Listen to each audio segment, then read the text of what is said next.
Yo, what's up mga idol? Naalala nyo ba nung pumasyal ako dito sa Barangay Alas Asin at kumain dito kay Mami Hides? Napakasarap na mga idol ng kanilang luto dito, kaya bumalik ako upang tikman ang kanilang arroz caldo o goto na tinatawag naman sa atin, na talaga namang lasang-lasa ang baka na kanyang rekado dito mga idol. At sa halagang 55 pesos nga mga idol ay mabubusog ka na sa kanilang serving dito. Tuwag na nga natin patagalin mga idol. Tara, tikiman na tayo dito sa may Barangay Alas Asin lang to mga idol. At ito ay matatagpuan sa Kamya Street, Barangay Alas Asin, Maribeles, Bataan. Goto. Magkano sa goto, ate? 25? 55, may laman. Ano pong laman?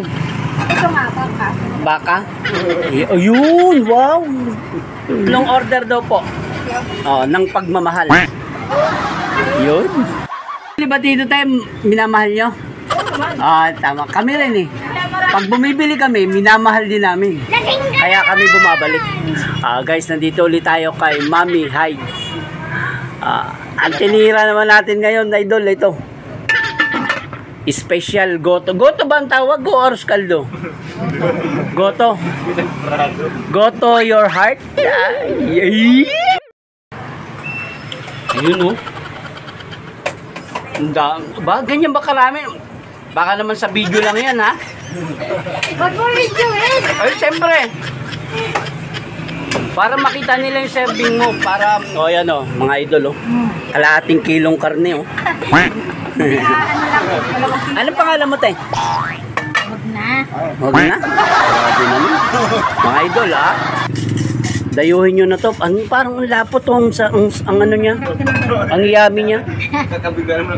Tapos ang ganda dito ng kutsara rito mga idol. Hindi, joke lang. Serving spoon yan. Ito yung...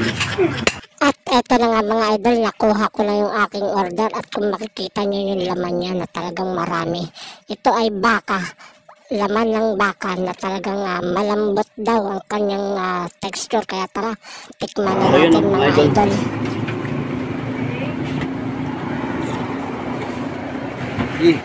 Yan o.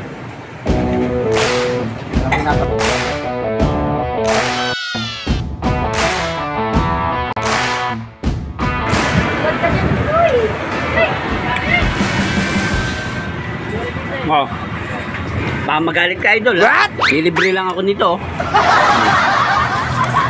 Kaya magbabayad dito, idol. Hindi ako, ha? Si Congressman. Baka mang-away ka na naman. Kumain ng goto. Tumiyata, laging itlog lang ulam ko. Kaya tara na mga idol, tikman nyo na rin at i-comment dito kung saan pa may masarap na kainan dito sa inyong lugar. Tulad na lamang ni Mami Hides.